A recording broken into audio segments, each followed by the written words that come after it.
Hey folks, today's episode is sponsored by One Night Only with Alec Baldwin. You know him from 30 Rock, Saturday Night Live, and Donald Trump's Twitter feed. Now Alec Baldwin is being honored with an all-star comedy tribute called One Night Only on Spike. Alec Baldwin has played a lot of tough guy characters, from Glengarry Glen Ross to The Departed to Thomas the Tank Engine. Well, not that last one. Point is, Alec Baldwin is always playing guys who love to dish it out. Now it's his turn to take it when he and his friends hit the stage for an all-star comedy tribute. One Night Only with Alec Baldwin premieres Sunday, July 9th at 9 on Spike. We're also sponsored by the new podcast called Outside the Box. If you're a maker, a doer, an innovator, or even just a consumer who wants to get a peek behind the curtain of some of the world's greatest organizations, you should check it out.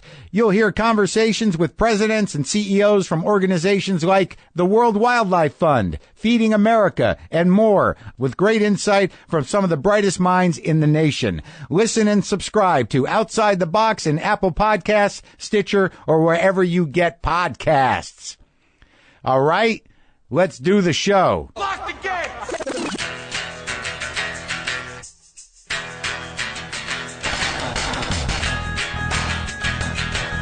All right, let's do this. How are you, what the fuckers, what the fuck buddies, what the fucking ears, what the fuckocrats, what the fuck publicans, and the what the fuck nicks. Of course, the protest folks. How's it going? What's happening? Did I ever say what the fuckies? Why haven't I not said what the fuckies? I must have said it somewhere. Anyways, how are you? I'm Marc Maron. This is my podcast, WTF. Welcome to it. I hope you're doing okay. Today on the show, Jason Mantzoukas. He's a comic actor, and I didn't know anything about him. You can also, well, I did know things about him. I'd seen him in everything. But then I also know he did the podcast, How Did This Get Made, with Paul Scheer and June Diane Raphael. I knew that. But I didn't know what he would be like. But he's a fucking great guy. Fucking great guy. Nice guy. Solid. Present. And he brought me a gift. So right out of the gate, I was like, wow, this is all good surprises. So he's on the show, Jason Mantzoukas. You'll hear me talking to him in a few. One thing I did want to say right here at the beginning is I know because of Glow, the Gorgeous Ladies of Wrestling, a show which I am on, and I'm still getting beautiful and I'm very grateful for the feedback I'm getting. I had no idea that it would turn out to be so amazing. But there are a lot of new people here listening to this show, so I'd like to invite you. I'd like to invite you to check out the more than 800 episodes in our archives. You can start a Stitcher Premium membership today. You can go to stitcherpremium.com/WTF and then use the code WTF for 20% off. And then you'll have access to, I don't know if you figured it out yet, the most recent 50 are always free. So that means that every episode is up for public consumption for 6 months. And then they slowly go behind the archive wall, which, as I said, is available at Stitcher Premium, except for the President Obama podcast, which is always available, always evergreen, and always a bit soothing if you're of a certain ilk. So that's there. But I just wanted to give you a heads up because I know a lot of you are new to the show. Some interesting questions coming at me because of my performance in the Netflix series Glow. One that I seem to get a lot is like, hey man, did you start smoking again? Did you start smoking again? Sam Sylvia, your character, is smoking all the time and doing blow. Did you start smoking? Did you want to do some blow? How did it feel to do fake blow? And people ask me, what is the blow made out of? What is that blow? How did they make fake blow? I'm not sure what it is, but I think it was something they added to real blow to make it less real. I think it was I don't know if it's mannitol or sorbitol or one of them. I don't think it's the one that makes you shit, which I think is mannitol, but it definitely is one of the tols, and it's definitely something that they put into, good blow to make it less good blow. So did I want to do blow? That, after, chopping those lines and rolling up that bill and, taking it out of my pocket and doing a bump out of the bindle with the top of a big pen? That should be a lyric. I'm doing a bump out of the bindle with the top of my big pen. Pow. That was a very mild pow followed by a slight sizzling noise. It would have been much more exciting. But the weird thing is I did not. I was not nostalgic for doing blow. I did not want to do blow. And I did get a little bit of a drip, but it was a very unsatisfying drip. You know, there was no payoff to going, there just no payoff, no nummies, no, like throat nummies, no, little kind of like secondary auxiliary bump from the, collection of, Coke goo in the back of your sinuses, nothing like that. It was just the action. It was just the ritual of doing it with no real satisfaction. I believe that the first time I did a little of the fake blow, I got a little, placebo jolt from the fake blow. But no, did not have any desire, which is a testament to, sobriety and to the understanding of, what it is to be powerless over drugs. Powerless over alcohol. The knowledge to know that if I do this shit again, it's probably not going to stop for a while. It's not going to be pretty, and it's not going to take me anyplace new or good. As for the cigarettes, did not want to smoke cigarettes again.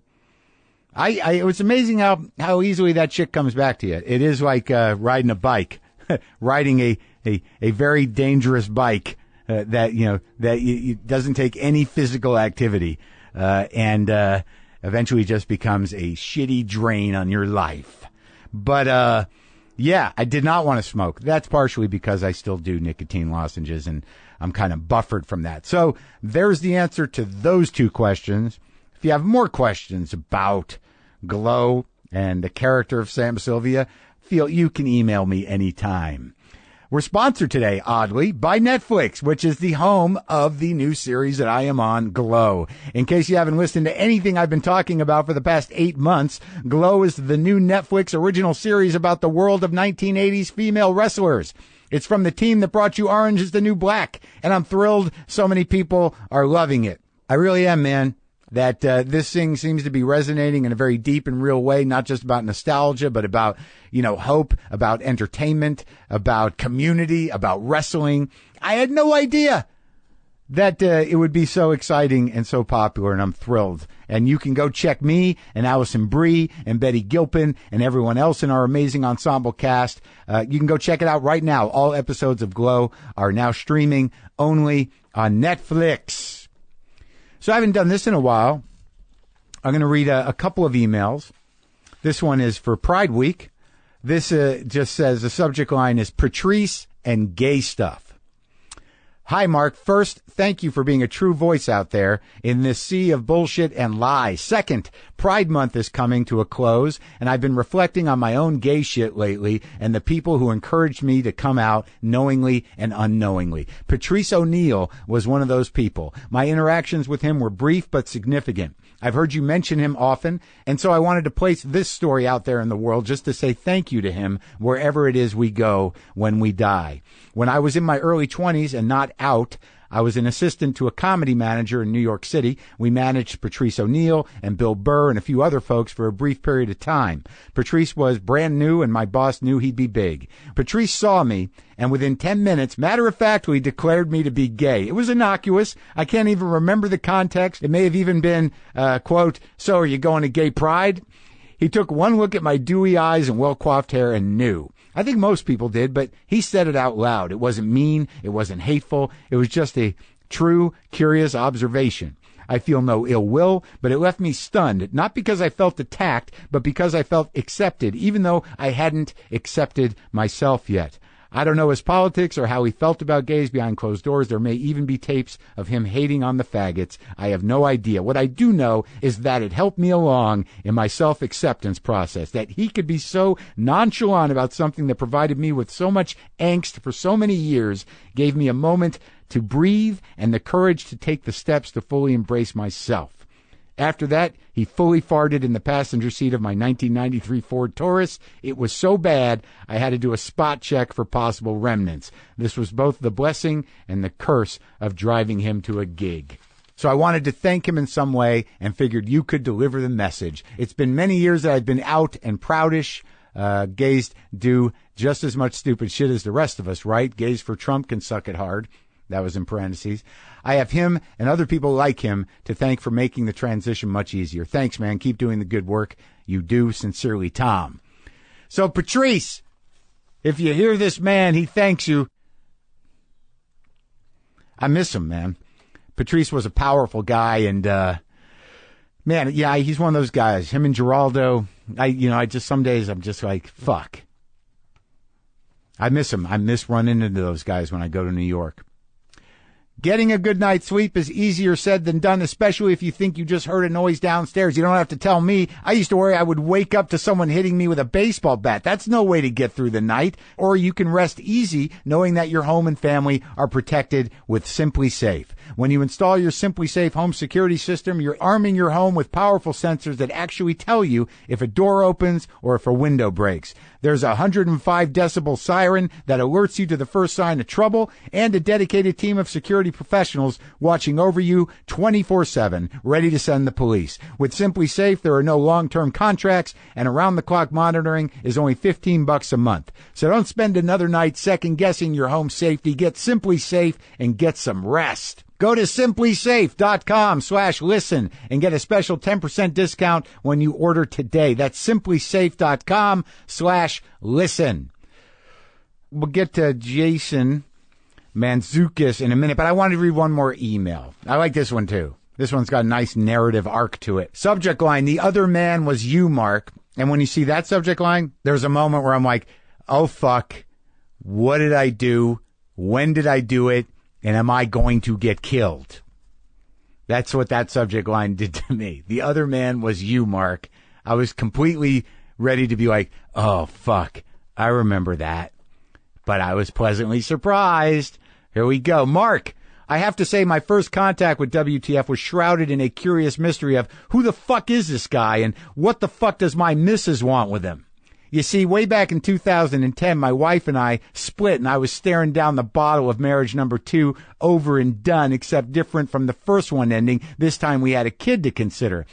I was dark as all fuck on her for her slight indiscretion, but I had one too that I paid no heed to. I was all about fuck her for this and that. In other words, I was behaving like a typical cuckold ass. But anyway, you came up because after some months of living in separate homes and lives, etc., I asked her what she was up to and if there was anyone she was interested in. She replied casually, I've been getting into Maron. I asked who the fuck Maron was, and she said Marc, and that was that. I was livid. Leaving nothing further explained, I spent a few days fuming on who the fuck this Marc Maron was, and I was all over the who's, what's, where's that we go through when building a mental concept of some fucking guy balling my ex-wife. It wasn't until a week or so later I tentatively approached the subject with her of the new guy when dropping off the little boy when she said you were on a podcast called WTF and I should check it out. Now you became the guy with a podcast that my ex was riding, and I thought, who's this pretentious twat with a radio show? Anyway, it worked out well as I finally got into checking out the other guy, listening into the podcast, bro, realizing how I'd concocted the whole thing in my big stupid head, and 7 years later, I'm still tuning in weekly. And as it turned out, though my time separated was doused in drink, I was listening to the other guy with similar shit to deal with, and you, Mark, turned out to be the guy who helped me get through it. Thank you for that, Mark. My gorgeous ex and I spent 4 years apart before figuring out we were idiots and got back together, and yes, in some ways you still are the other guys when we are listening in together or watch your stand-up or now watch you on Glow. She turns to me and says, Mark is still my silver fox. Huh? Happy ending. Cheers for the years, man. Sincerely. Fabian. That's from Australia. That's a good story. Right? That worked out well. I'm glad. Thanks, pal. Glad to help out. So Jason Mantzoukas. Oh, I mentioned that he brought me a gift, but here's the thing. Like, I always have people come over and they do these things. They talk to me, and some of them know the show. Some of them have listened to the show because they're going to be on the show. And occasionally people bring me stuff that they're promoting or whatever. But Jason Mantzoukas, who I've met a couple times, who I do not know, brought me this record. It was a reissue of Mingus Charles Mingus record. It was a nice piece of wax, nice vinyl record. And I had just gotten the original one that was a little beat up. So this one was sort of like, it was some sort of sign that I had to really get into this. And he just, he knew I was getting into jazz. He knew I was a vinyl guy. He brought me this record that had had meaning to him, and I listened to it, and is really one of the greatest jazz records, ever.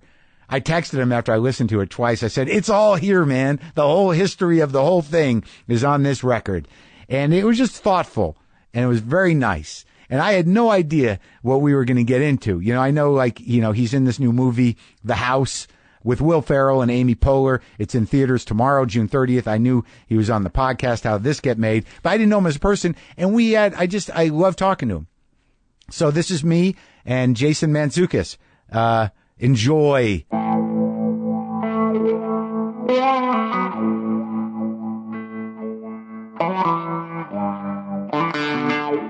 You're such a music freak. Do you have a lot of records? I do have a lot of records. Yeah, I do. I haven't counted them. I don't know how many, but it's not that it's but I have a ton of. I also did a thing where at the through the end of college and through the years after college, I went around and just bought people's entire record collections. Yeah. So I also have what, just people at school? You're just a guy going hey, you going home? You taking those people records? At school, but also just at yard sales and flea markets, at any place that people were selling stuff. I have, I don't know, probably 478s. Really? Just because I bought them all from one person. Now, wait, do you house them somewhere? They were up until...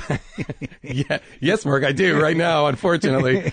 Up until a year ago, I still had my apartment in Brooklyn that I kept all this time, and so it all lived there. Oh, really? It all lived in a Brooklyn apartment. And so when people say, can I stay at your apartment? You're like, no. My records are staying there. All of my records and books are there. That was my big thing when I moved to L.A. I was like, no records, no books, clean. I want to live Feels minimally. Good, doesn't it? It does. My house is now full of records and books. It is. Yeah. Not the ones from Brooklyn. Nope. Although those have now made their way, but they're in a storage locker. I had to pull back because, the fascinating thing to me is that there was all this stuff. I grew up in a mainstream way, really. Yep. So, I had a couple of people in my life that turned me on to things. Sure. That were outside of the box, but you don't really realize until 5 years ago how small my periphery was. Sure. And there's all this other stuff. I may not like it, but there's stuff that exposure for me is huge. I would say one of the most transformative people in my life, truly, was a guy named Steve Barrett, who I started taking drum lessons from in suburban Boston when I was 10 years old. Yeah. And I took drum lessons with him until I went to college. Really? So whatever, 8-9 years. Yeah. One of Steve Barrett's rules for taking drum lessons with him is every week you had to show up with a blank cassette. And over the course of the lesson, he would record 2 albums for you from his record collection. So you're at his house? Always at his house. Yeah. And so every week I walked away with music. Yeah. And it was... From age 10? From age 10. So, but his taste was, so I'm like a 10-year-old being given all the King Crimson records. Wow. All of 70s progressive rock. Yeah. From that to all reggae. He got super into reggae at one point. Right. So I was like a 12-year-old who got obsessed with reggae. Right. Everything. My record collection, what I was digesting was so diverse. It was crazy. Now, when you were doing that, so you wanted to be a drummer? For sure. Yeah. Oh, yeah. And you can do it. Sure. I imagine you're still good I'm at okay now. Now I'm just fine.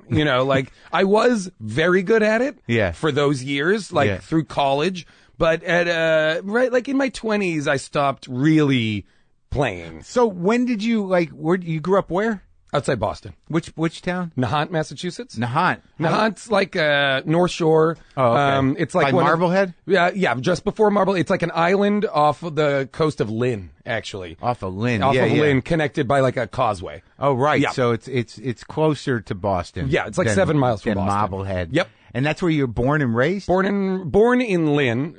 Technically, we lived in Lynn when I was born, but very quickly moved to Nahant. Yeah. Yeah, I mean, I know that area from doing stand-up there. So, what kind of family? What are you? I'm Greek. I'm Greek in origin. My parents are Greek. They're all Greek? Yeah. They speak Greek? They do. They do. They first generation? My dad, born in Greece, comes over as a kid. Yeah. My mom, born here to Greek parents. What was the family business? Family business was my dad. My dad worked in healthcare. He worked in hospitals for many years, and then he started his own, as a very kind of immigrant-y kind of entrepreneurial. He owned and operated like assisted living facilities and nursing homes in New England, in like the Boston area. Oh, so he's a good-hearted guy. Great. Oh yeah. Yeah. Totally. And that's my first jobs were, I worked as the assistant to the handyman in like a nursing home, like those at like age 11, 12 doing like painting the railings or whatever. Like But you're around a lot of very old people. Very much. And a lot of old people for a long time. And it wasn't scary. No, it wasn't scary. That says everything. Does it? Yeah, that's it right there. No, it was good. It was like an interesting Well, thing. you seem like a well-adjusted person. I think so. And do you have brothers and sisters? I have a younger sister. Yeah? Yeah, she lives in Maine, has 2 kids. Where in Maine? She lives outside Portland. Oh. Yeah. So, all right, so you're growing up there. Yeah. You're going. Lynn, isn't that by Cambridge, really? A little east or like? No, it's further north. You're basically going north up through like Quincy, right. Revere, Winthrop, right. like all those Revere. towns. Yeah. Right, yeah. Revere basically goes right into Lynn. How'd you get out without sounding like that?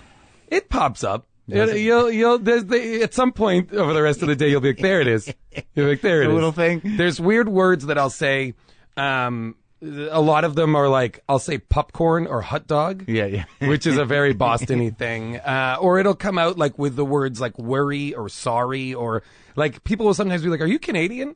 And it's really just like adjusting around the accent. Yeah. I never, also my parents. No, I'm fighting Boston. Yeah. My parents never had solid accents. Like I didn't grow up in that accent very heavily because both my sets of grandparents spoke Greek or didn't have that accent, and so my parents didn't get it, and so I didn't get it as much. I got it socially. But Yeah. But like I would think in school, like Yeah, it was certainly there. I could do it. I'm sure you could do it. I can do it, but no, I never had it as heavy. Yeah. It really was just certain sounds or certain words. It would be like there. Yeah. So when you're going to school there, and early on, you're like, I'm going to be a drummer. At 10, that was your decision. Yeah, well, my parents said you have to take lessons in an instrument.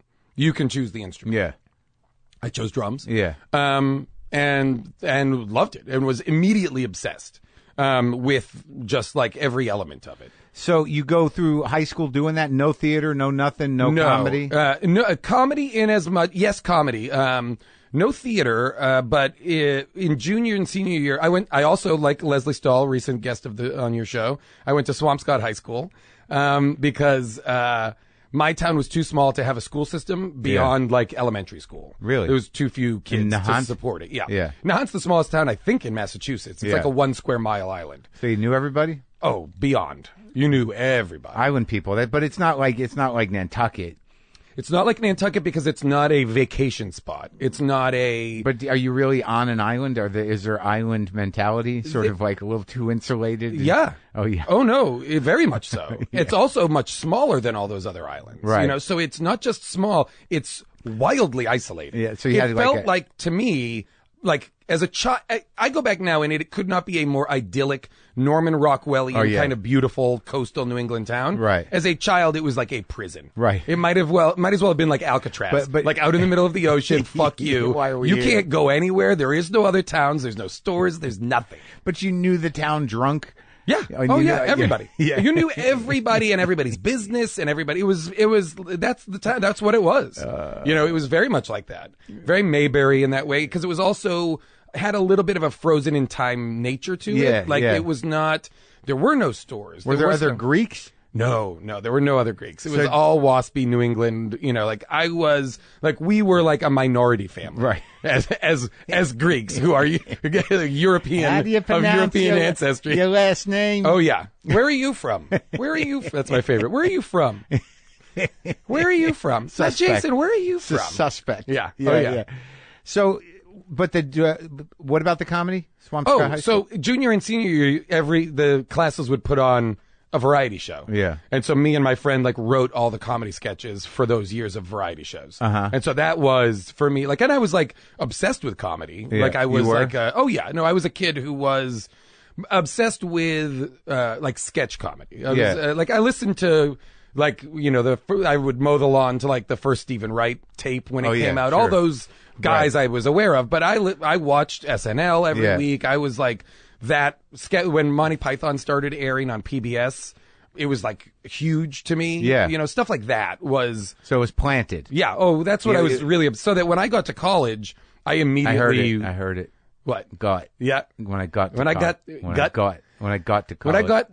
college. Marc, let me tell you something, Marc. When I got to college, these fucking guys. When I got to college in Vermont. Yeah. What are you still going to that school in Vermont? I was walking down the street in New York City as like in my 30s. Yeah. And a New York City cop goes, "Hey, Mantzoukas."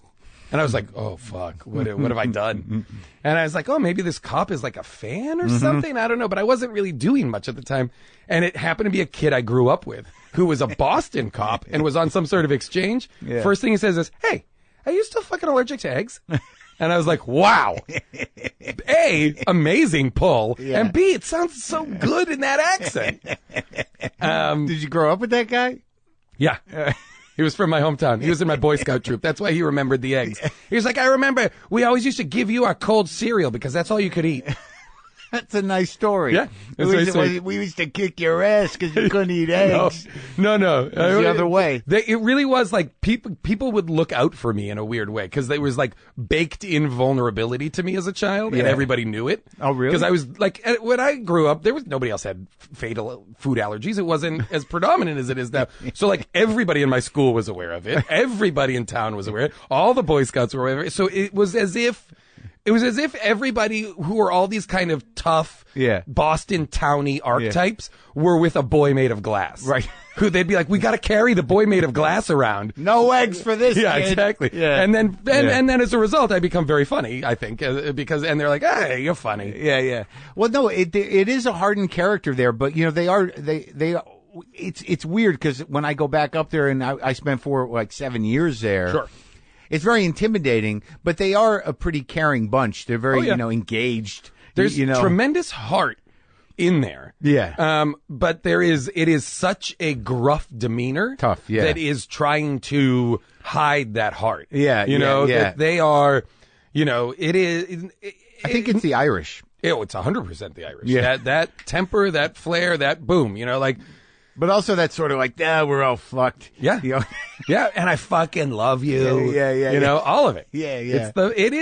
I do love it. I love that city. I've grown to appreciate it. It's pretty great. It's weird when you go back. When you're in something, there's a menace to it, at least for a period of time. But then when you go back as you get older, you're like, this is great. Yeah. The nostalgia takes over and you forget. I get really, and it makes me really, like somebody was telling me a story recently about like, "Oh man, I did a show in Boston. We were out to dinner and like these guys at the next table were like, made a big deal about like what big fans they were, and then they wanted a picture, and we were like, "Oh yeah, can we just do it? We're in the middle of eating. Yeah. Can we do it when we're done eating?" Right. And it was like, it was maybe within 10 seconds I thought I was about to be in like my first fight since high school. Like the guy was like, "Oh, you're fucking too good to take a picture with me?" I just fucking told you I'm a fucking fan. We were at your fucking show. Right. And it's like, boom. And you start to pay. It's like the distance between a friendly compliment and about to get your ass kicked. That's who is you seconds. are. That's who you are. You're fucking too good for me. Yeah, huh? you're right. Mr. Fancy Guy. No, I don't need a picture. No, you know what? Fuck it. Fuck you. Fuck it. Fuck you. I'll be waiting fucking outside for you. You little shit. So were you in a band though in high school? I was in a bunch of bands. I was also in marching band. I was in like the school and jazz band, all the school bands. And then you could read music, right? I could. Yep. Still can, I Still imagine. can. Yep. And then I was in like rock bands. I was in like bands that would be like we would do cover. I was in cover bands that would do like. Did you go Jane's into Boston Addiction. and play places? We didn't ever. We went and played like all the kind of stuff on the island. all the suburbs of right. Marblehead, Beverly, Salem, all the kind of Battle of the Bands and kids bands and high school, all the punk and hard. It was also like punk hardcore era where there would be. Were you in one of those bands? 6 bands. I was in a band that would play like Faith No More style, like Primus kind of proggy. We were better musicians, right. But like super like aggressive stuff. Yeah. I was in a bunch of bands. Yeah. So you go to college, and Yeah. you've written some comedy, Yeah. some sketch comedy, high have. school variety show. Sure. You've played Primus. Yeah. You're ready to go to college. Yeah. You've got two great skills. Yeah. Now, what do you do when you get there? Do you get in a band? I do. I get into a band and I start like a jazz group that I also play with, like just a straight ahead, like kind of, bebop group essentially. And then I also join what is like at the time, like the college has just started, or the people at the college, a group of a group of kids have started an improv group. Yeah. And so I join that because Right away. I try out right away. I don't get in until like the next semester. Right. And then become completely obsessed with that. You've never done it before. Never done it. But you got a jazz brain, and you got It's all you're a improv. funny guy. It's all improv. Right. So for me, it's the same skill set, just applied in different directions. Right, but this is a college improv group. Yeah. So what are you doing? You're doing games? We're doing short form games. Yeah. And it's all the corny, it's all Whose Line Is It Anyway? Yeah. Corny games. But it's the first time that I'm ever like, we would do like the variety show in high school or band, concerts or whatever, like to a couple hundred people. But like for some reason, because it was like, I went to school in Vermont, like small liberal arts college. Which one? Middlebury. Yeah. But like this improv group would do shows to like 600-700 people for some reason. Oh, really? Like, it was They'd all come out? popular. Everybody would come and was watch. there nowhere to go in town? Truly, there was not. It was a desolate place. And so that was the first time I had like, oh, wow. Yeah. This is fucking huge. Yeah, This room is enormous. All these people are laughing. They're going nuts. It was super fun. And then a guy named do you know Rodney Rothman at all? No. He's a writer here in town, very successful, has worked on a ton of stuff. He was in the same improv group that I was in. And he went and interned in New York at Chicago City Limits. Do you remember what that is? Sure. Yeah, I do. I knew and he people came in there. back with Truth in Comedy, the long form improv textbook, basically. And he was like, this exists. I've seen this. Was that the Del Close book? Yeah. He said, this is the thing. This is it. We got to be doing this. He brought that back to college. Yeah. And so we all read the book. None of us had seen what like a Herald was or what long form improv And was. you're what, a sophomore? Yeah. At this point, I'm a sophomore, or I'm maybe a first semester of junior year, but I think I'm a sophomore. So this is one of those moments. It's like the drum teacher. A true epiphany. Yeah. Although misguided, because we read the book and attempt to do it on a small scale. We want to do it in like the coffee shop on campus, but we are terrible at it. Yeah. And well, what was the challenge at that time? Because I don't fully understand it. Like, okay, so I mean, it's like the difference between like big band and like bebop. Right, like, right. Big band, you're playing the chart. You really are adhering to structure. Yeah. That's like the games. Yeah. Short form games are limited in scope. They are short in format, and they are a prescribed game. So the idea of short form games is like, conceptually speaking, improv, if everything is possible, you are more inclined to panic. Right. And so everything you put on it is to restrict the possibilities. Right. So short form games are incredibly restrictive. So much so that you really are only improvising a very small element of the whole scene. Well, it's like shtick. You're just plugging in joke. So short form is like would that be an audience suggestion game? Correct. Right. Okay, we need a non-geographic location and a profession. And then now you're doing jokes about those two things and blah, blah, blah. It doesn't matter. Yeah. Long form is like, you're going to get one suggestion. The word is burrito. Yeah. And you're going to do like a 30 to 40 minute or longer, depending, show of different scenes, connected scenes, group scenes, all of it that is born of that one suggestion. Yeah, I've seen some of it at like UCB. AssCat or stuff like that. Right. And so as a result, you're seeing like something that is a lot more built from the ground up than it is like within the confines of a game or something. So, but when we read the book, we were just like, okay, so I guess, so the first part of it traditionally is of the Herald is like a pattern game. So if you say burrito is a suggestion, great. So for the first minute and a half, we do the group as a whole does some sort of like idea where they kind of take the word burrito or take whatever that inspires and they examine it for a minute or so just to kind of generate a bunch of information. Yeah. People might tell a story, people might whatever, it doesn't matter. A minute and a half, right? Just to put some stuff on the table. We used to do that for 15 minutes. Yeah. And it would just be like burrito, beans, rice, tortilla, lunch, sandwich. Yeah. Like, and this is what happened for 15 minutes. And we No were laughs. so serious. No laughs. Of course, no laughs, Mark. We were doing nonsense. It was terrible. And we did this for a long time. And then eventually I went to New York and UCB was just starting and I watched it and I was like, oh, this is what it was supposed to be doing. It's supposed to be like joyful and fun and not austere and like breakfast cereals. Cocoa Puffs, like Captain Crunch. Like a game show answers with no rules. Really, that's what it was. It was terrible. But that started like that process of like improv, comedy, and like that's at that point. And then I also ran the radio station at college, and those were the two things I cared the most about. You ran the radio station? Yeah. Like you were the manager? I eventually was the programming manager. Eventually. I started out as like the jazz manager. Then became, because nobody wanted to do it. Literally, I went to the first meeting. Yeah. And nobody wanted to be they assigned every other position. And they were like, okay, the only thing we don't have is is jazz. And I was like, yes? Yeah. And I was like, just got to college. And they're like, okay, you. And I was like, that's it? That's all it takes? And I knew some stuff about jazz. Did you have your records? I had some of my records. This was the best. Yeah. The best thing that happens at the end of my freshman year, the GM came to me and said, hey, we have not used our budget for the year. And if we get to the end of the year without spending it, we have to give it back. So here's $3,000 to buy records with over the summer. And I was like, what? He was like, just bring them back with you when you come back to school. Yeah. He's like, I just need to give this money out so that we don't. Yeah. So I took that $3,000. And like the first week I was home, I went to Tower Records one of the biggest Boston record stores. Yeah. And I bought $3,000 worth of jazz.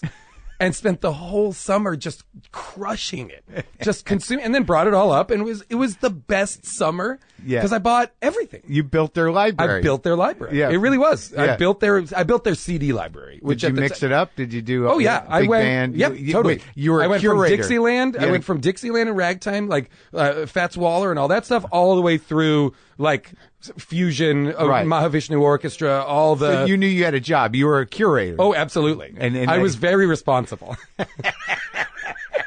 I was very nerdy about it, and would try and like turn people on to stuff, and they'd be like, "I don't like this. Yeah.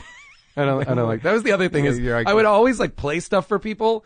Like we were looking at your records beforehand, and there was a Husker Du record in there, and I remember I got turned on to Husker Du like maybe 8th grade. Yeah. And I remember like bringing it to like a buddy's like house and being like, dude, this is amazing. You got to listen to this. And like literally like that guy then not really being my friend anymore. Afterwards. Being like, you're into weird stuff. Yeah. You're into like weird music. And then with jazz, you're sort of like, just hang out. It's only a 15-minute tune. And it gets real good. Yeah. The solo is amazing. And that's the part that people have the most trouble with. Right. I don't understand what's happening now. But they must have been very grateful that you built out their jazz library. So were you on the air late at night, or what was just Sundays? Oh. Our station was all 4 day hours. Sunday. Yeah. Oh yeah. Yeah. And then as I got further into it, I would just be on air all the time. Oh really? Because anytime we had holes in the schedule, I would just go and I would just pick a thing that I wanted to become obsessed with, or that I was slightly obsessed with, and I would just do a deep dive into that thing. Like one artist or like hard bop Africa, or something. Oh, like at one point, Africa. I became obsessed with like sub-Saharan African music, like Senegalese music, Mali, all of it. Fela, all that stuff, like Afropop, all of it. Yeah. And would just be like, great, this is what I'm going to do. And I'm just going to get into this. And there's, at the time, no internet. Yeah. There's no research. I just have the library that's available to us and what I can kind of read. Now, did you have any fans of the show? When I had my jazz show, this was the best. When I had my jazz show, and when I tell you I was like on the radio, like, it was a 100-watt radio station that then became a 1,000-watt radio station. So it reached basically the town of. Yeah. And the dorms. Right. It was not like I was out on the air. But you were in it though. I used to get collect calls from the prison for the jazz show. Every week, a guy would collect from prison and ask for Miles Davis. Yeah. And I play it. That's your one guy. Yeah. The one guy. And I was like, dude, I love this. Absolutely. And I was like, even if it's a prank. Right. I still love it because you're playing Miles. You want me to play Miles? If it's a prank, sure. You knew it wasn't a prank, though. I don't think it was. It seemed pretty real. So now, so you're running the radio station. You're doing improvs. You figured it out. When you went to New York, though, was that the thing that made you realize, like, oh shit, there's a world out here for this? Oh yeah, absolutely. I mean, I'm at that point like pretty aware of Second City. Yeah. I'm aware of Groundlings. Like I know things exist. I know that there are hubs for this. Right. But I also very much want to move to New York City. Right. You didn't think about Chicago? You didn't get obsessed with Del Close and the whole legacy of that? I did. Like I met Del Close at the there used to be a Skidmore used to do an improv festival every year for all the college groups. Yeah. And they brought Del one year, like he was old, maybe though, like right? 4 years before he died, 4 years before he died. Probably longer actually, but not too much longer. Anyway, and he came and was like predictably Del Close, like a relentless prick to everybody for the whole of it, and it was awesome. Yeah. You know, it was really cool. So he ran a seminar type of thing? Yeah, he kind of gave notes to people as they did stuff. But so I was like very into it, but I came to New York. Did you graduate? Graduated, yep. What was your degree in? Religion. Really? Yeah. In as much as I needed something to major in. So you put it together at the end? And I liked that department.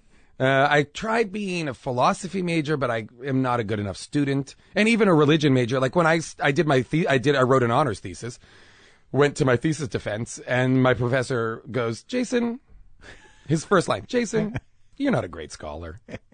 But thank God your gifts and graces lie elsewhere. So let's take this and put it aside. I can't give you honors for this. This was not very good. Did you even proofread this? And I was like, Larry, I did not. What was it on? It was on religious iconography. It was, when I tell you, I wrote it in like maybe 8 days. Yeah. And it was 100 some odd pages. It was terrible. He had every right to be like, I'm not giving you honors for this. But it was interesting that you picked like a fairly non-challenging, non-philosophical area. Totally. Like, let's look at this, yeah. And pictures. If you asked me now about it, I could tell you zero. I could tell you not one single thing about it. But there must have been just a dearth of information of totems and talisman and relics and whatever. Absolutely. Yeah, bleeding icons, crying icons, all of it. Yeah, but it was enough that it interested me and was within. But here's the thing: I didn't need to do it. Yeah, it was like the arrogance on my part to be like, yeah, I'll fucking write a thesis. Why not? Yeah, no, I've been that guy. Yeah. I auditioned at Yale Drama, and I submitted a photo strip as my headshot. Okay, I love that. I love that. I got this ace. That's great. These guys, they get it. They don't. You can't, charm will only take you so far. Oh, absolutely. But in a great way, like that same thesis, like that professor who loved me and who I loved and who was like, you're just not, this isn't what you should be doing. Yeah. He also was like, he did this. He goes, at one point he was teaching a 3-hour New Testament class. Yeah. And in the middle of the whole thing, he goes, will you walk back to my office with me? I was like, yeah, sure. And he goes, so I feel like about midway through the class, I'm losing them. Yeah. How do you think I could kind of engage them and get them back on track? He's asking me like performance questions. Right. Yeah. And I was like, let's get into it. And I was like, this is what I can do. This I can give you. Like the rest of it, I'm a mess. Yeah. But like on a actual intellectual level, no. But this I can definitely help. What'd you do? And I was like, at a certain point, you can't just talk at us, like at a certain point, I think you got to open it up and you have to engage in a way that isn't, do we know the material? That is more just a conversational break. Yeah. Because we can't, it's not just a matter of like, let's take a break and come back. Yeah. Like you need to have us engage in the break with you. Like so that like the whole thing becomes broken down into something that is right. So in the middle, he just out of nowhere goes, is there a God? What is this God? And like business? you see people be like, what's going on? What do we do? Yeah. What do we do now? They put their pencils down. One kid wakes up. Yeah, exactly. What happened? 3 hours. Yeah. So, all right. So that you get your religion degree, and then what do? I get, I have a very weird, post-college, I get a grant. I get a grant out of college, and I live abroad for 2 years doing an ethnomusicology project. How'd that come together? Middlebury is one of the there's It's called a Watson Fellowship. Mm-hmm. This thing I got, and it's like a non-academic Fulbright. But you sought it out. They didn't just. I did. You didn't. I did. So you weren't real clear on what the hell you wanted to do. You were still like I was deep still, into, and this was the thing that attracted to me. There was like, there's a grant that's out there that our college is one of the nominating colleges for. And you have to propose an idea that you think would be cool to do that is not part of that you would not pursue academically otherwise. Right. The point of it is they want to finance and fund your kind of experimental year. Yeah. And so I did that. I pitched them a project that was, and it was typically like, I'm a terrible student, so my proposal was shitty, but I was charming in the room. Right. And so I got it. But this is for the last 2 years of college or 2 years after? 2 years after. So you really weren't chomping at the bit to get down to New York to do long form improv? I wasn't yet, because I was like very curious about this. I was like, somebody will give me money to go abroad. What was the pitch? The pitch was, it was music that was meant to induce a state of prayer, like holy prayer and union with something holy. So you're drawing on your religion degree and my music, right? My music interest, right? And it was like a lot of it was like there's a jazz pianist named Randy Weston, great jazz pianist, and he becomes obsessed with this music from Morocco called Gnawa music, that is this like incredibly hypnotic, beautiful, rhythmic, trance-inducing music that is meant to exorcise demons. It's very difficult. Yeah. To wrap your brain around. Yeah. So I find this Randy Weston album in my kind of, at the radio station, that you had research. Bought. Yeah. And I was like, this is fucking crazy. Yeah. He's amazing. But what these Moroccan musicians doing is like wild. Yeah. And so I was basically like, I want to go to Morocco and talk to these people. Yeah. And I kind of built a project around that as the centerpiece. Yeah. And then wound up going to other places as well. But it was all about like music that was supposed to kind of bring you into union with God. Yeah, the trance whatever music, your God is. The transcendental music. Yeah, whirling dervishes in Turkey, all of it. Yeah, Sufi Islam, all of it. Yeah. So you went to all those places? Yeah. Where'd you go? Morocco, Egypt, Israel, and Turkey. And then I traveled in like Jordan and Syria. Huh. Yeah. That must have been mind blowing. It was, like beyond. Like it truly is like I genuinely believe the only reason I do everything I do is because of those 2 years. Like those 2 years of, I got on a plane. Their whole thing is, we'll give you the money. The only rule is you can't come back to the United States for at least a year. Yeah. And I landed in Morocco. And with what? What, just like a Fidor's book or Lonely with Planet? Like a Lonely Planet book and a rough guide. Yeah, and the names of the music you wanted to go find. Yeah. So you had to go to these places. And when I tell you that I'd prepared not at all. Yeah. Didn't know where I was going to go. Yeah. Barely knew who to be even looking for. Didn't know even if they were there. I got there and a lot of people were like, oh, those guys are in Paris. Oh, really? And I was like, what? The only guys left who do it? But not the only guys, but I then found other guys, which was awesome. Yeah. But I really went thinking like, yeah. And I bet people are going to speak English. And I got there, and when I tell you I had like a straight up nervous breakdown, I had a nervous breakdown within the first 3 weeks in Morocco. Yeah. I lost my mind. And what'd you do? I panicked. I was genuinely like, I don't know what to do. I don't know who to talk. I was spending days. It wasn't an existential nervous breakdown. No, it was like what did I get myself into nervous breakdown? Correct. Yeah. And I was like, and the prison of, I can't go home for a year. Yeah. And I don't know anybody. And days were going by and I wasn't speaking to any living person. But you're eating good food, right? Terrified. Yeah. No, because I'm terrified of food. Food is like, I have such a complicated relationship with food. Is there eggs in this in Moroccan? Of course. It was terrifying. And so finally I meet some people and everything mellows out. And I basically learned to be like a self-sustaining adult. Yeah. You know, in those 2 years. And that's transformative in who I am and my willingness to take chances and put myself into situations that would otherwise be scared by or uncomfortable by. Yeah, nothing's going to happen on stage that's going to match Morocco. I was arrested in Morocco. I was put in jail in Turkey. Like, I've been like in really sketchy, scary places. So I'm like, you want me to get up and do like an hour of improv and not know what's going on? Yeah, I'll fucking do that. What are you talking about? It's like the easy. People are like, I'm so scared and not know what to say. And I'm like, that's like the easiest thing. Well, what'd you get arrested for in Morocco? Stupid stuff. Stupid stuff. Like, literally, I got arrested in Morocco. It's like, it's not sexy stuff, but it's like, it was terrifying in its, because you don't what know happened. Right. Well, you don't know all of a sudden it's like you're in jail. Yes. I got arrested in Morocco for having an expired tourist visa, which they told me was fine. I called the embassy and I said, I'm going to leave the country. My thing expired. They were like, don't worry, you're leaving the country. They're not going to care. I'm in, Tangiers. I go to the port. I'm going to get on a boat and go to Spain. Arrested. They put me in a holding cell. And I'm like, oh, okay, I guess at the port. And I'm going to say, I'm going to sign something. But aren't you thinking like Midnight Express is about to happen? Yes. When they load me in a paddy wagon with a bunch of other guys that are straight up criminals, I'm like, oh, this is not good. And I am in prison for like 18 hours in a general holding cell. Yeah. And I've got like $2,000 worth of audio equipment on me. I'm the only foreigner in there. And everybody's like, hey, my friend. Hey, my friend. Hey, my friend. And I'm just like head down, like not talking to anybody. And then I had to wait until they could. You sure couldn't tell them why you were in there. No.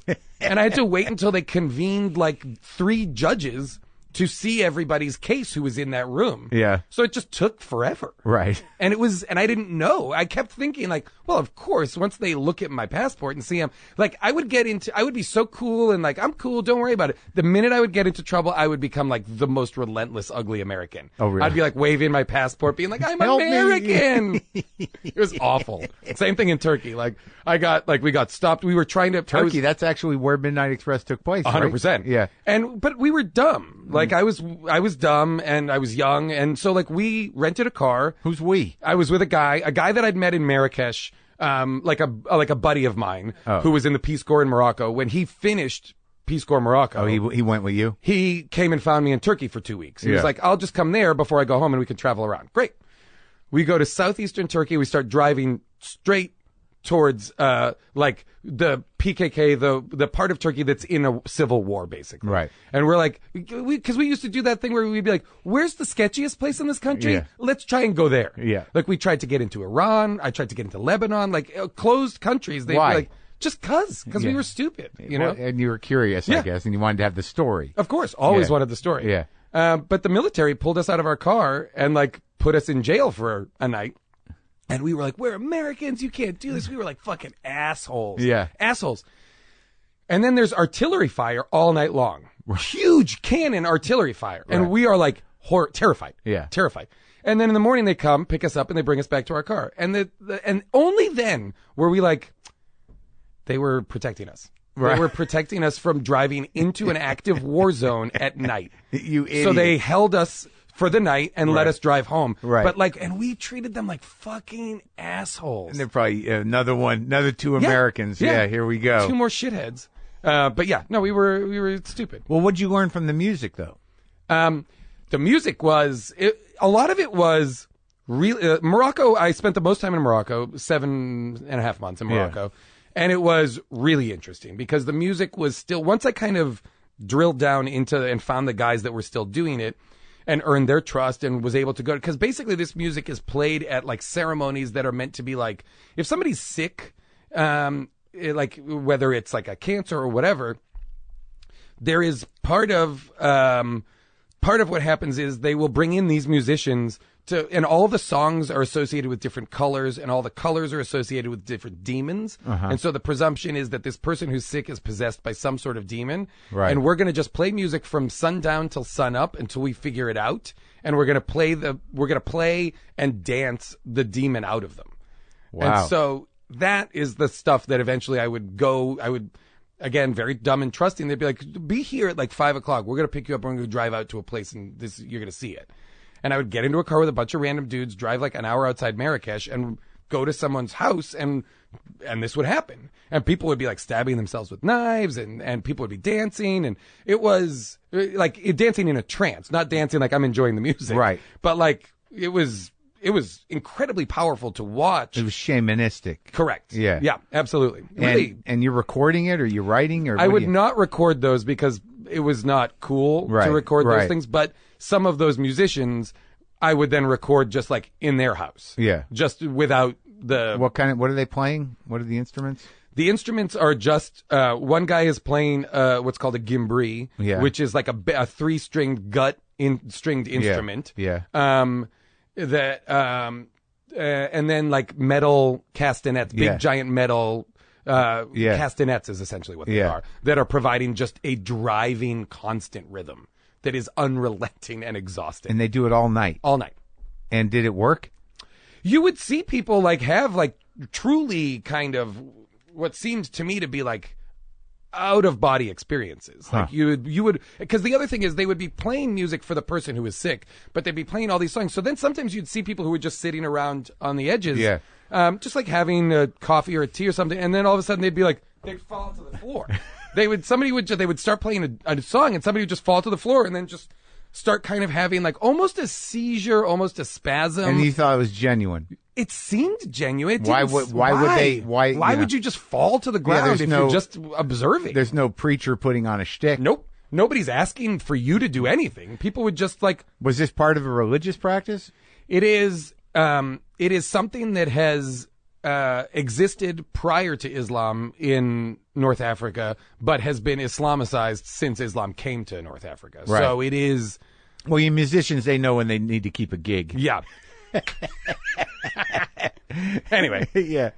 So I did that for a couple of years and then came back and moved to New York and right as UCB was starting, basically. But like all these different varieties of this spiritual music, were you on any personal spiritual quest? I was not. But did it affect anything about your understanding of people in the world in the sense of anything that you carried with you? Or that's a great question. It did in as much as it bolstered and solidified my belief that everybody is searching for some union with something. Yeah. And even though all these different people are interpreting it differently and it's not unlike all the religion, because the religion department at Middlebury was just a comparative religion department. Yeah. We studied everything. Right. And you just are like, oh, all these tenets are the same. They're just, different practice. Guys. It's just practice is the only difference. Right. And so it was really interesting to be like, oh, it's interesting to watch people process music in that same way. And like, oh, one of the methodologies to get to enlightenment is music. Right. Just like there's also like Zen monks whose practice is archery. Right. That I'm like, when I found that out, I was like, what do you mean archery? Yeah. And it's like, that is their meditation. Sure. Their meditation is archery. And they've incorporated into the religious spiritual system. And it's really interesting. Yeah. That idea of constantly being, I also lived in Greek monasteries for a while, and it was like that idea of constantly being in prayer. Yeah. Was very interesting to me. I'm impressed with it, but it's you've got to, the things you have to shut off. Yeah. In order to live that life, which is virtuous or very specific. It's an ascetic anyway. life. Yeah. But it's like, it's a tall order. Oh, very hard. I don't. But pieces of it, very compelling. No, definitely. But it's like the discipline of it, better be enough to make you feel good about yourself. Yeah. Yeah. Or better make you not feel anything about yourself. Lose the ego. Lose that. You know? And connect. You're in direct relationship with God. I think so. Yeah. But I mean, like, as two people who are only seeking individual glory constantly. Well, that's stage. an American thing in a way. Yeah. There is something about self-centeredness and careerism, entitlement. Yeah, getting what ahead. about me? Oh yeah. But I'm doing unique things. Yeah. That whole thing. It does. Why pursue the universal when I can pursue the individual? Well, that shit wears out, dude. Mm-hmm. And then all of a sudden you're at the end of it or in middle age and you're like, I got no universal. Oh yeah. Yeah. So now what do I do? Oh yeah. I agree. How do I not be a dick? Yeah. How do I justify my existence as part of society, as part of humanity? Yeah, because you can fool yourself for a long time. Yeah. Like, I'm contributing. Are you really, though? Yeah, that was funny. And for how long and to who? Yeah, exactly. Yeah, exactly. But it really is like, But then there's the other point. It's like, if you can play Miles Davis for that one guy who's locked up, isn't that something? Wasn't that great? Yeah. Yeah, absolutely.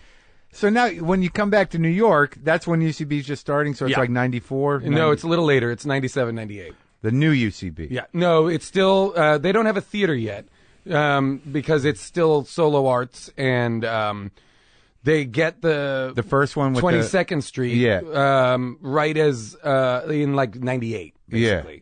So like within the first year, late, I'm huh? there. Right. You know, and it's up and running for a couple of years before it's shut down. So you come back, you're like you're a world traveler. Sure. You've had mystical experiences. Totally. You've been in jail in Turkey and Yes, Morocco. yes. And you're like, now you've decided you got what, music Comedy. and spirituality out of your system. You A little bit. You figured it out, some of it. Yeah.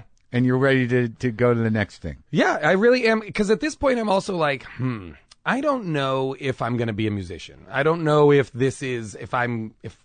I can do it, and I don't know, but I'm super compelled by comedy. You know, like I'm like really, and at this point, I visit New York. When I come back, before I move, I come, because my friend Rodney, who I mentioned earlier, is in New York, and he brings me to see a UCB show at the Red Room, at KGB. Right. Okay. Upstairs. Upstairs at KGB. Yeah. And I was like, this is the thing. Well, yeah, because that makes sense to me, because the one thing you have to accept in terms of being a musician, especially with the stuff you were interested in, is like, it's not for everybody. No. And there's something about comedy or about sketch comedy that not only with a band you have community, but you have this, this active creative spirit, but it's for everybody. Yeah.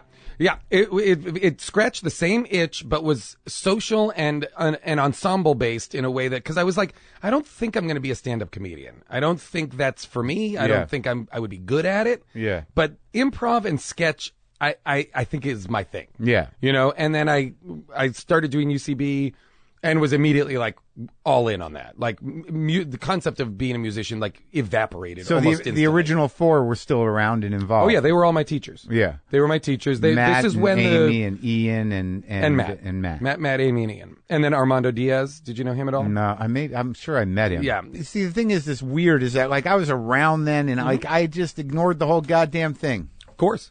Why? What do you mean, of course? Well, I mean, like at the time, it was not a venue that would have been someplace you would go. But I was an asshole about it. I was like, I'm a stand-up. This is what we do here. I know. And then like when New York at that time was a stand-up town. Yeah, but then like the alt scene started to happen, Sure. and then when I was at Luna Lounge, the four started. Rebar, right? Well, Rebar, the original one, Yeah. but that wasn't for that long before it moved to Luna Lounge. But then the four Yep. started doing their bits, Sure. and then other people, the state guys, started Yep. coming around. Yep. And then you guys were all doing this amazing stuff, and we were like, "No, we're playing bars." Totally. Oh, and that's the thing though that existed. I never felt in New that York. you guys were like those stand-ups got it going on. I don't know what the spirit of it was. I don't know how we cohabitated. What was really interesting is that like we existed truly. I felt like in those first years, like unto ourselves. I was not plugged into the world at all. Even like the scene, the comedy scene. I knew obviously what the Stella guys were doing or stuff like that, but I didn't go around and see other people's stuff. You were all in. I was just UCB. It was like a cult. It really was, and people would call it a cult all the time. They would? Oh yeah, people would be like, "Oh, that place is a cult," and I know what they meant. A cult of comedy. There was a definite like. It was our place, and we were building it from it was really exciting to be part of a scene from the ground up. So who was in, like, after you learned from that generation, who are my age? Yeah. What was your crew? My crew was like the generation that I come up in is that kind of first generation that is like, Paul Scheer, Rob Hubel, Right. Owen Burke, Danielle Schneider and Donna Fineglass.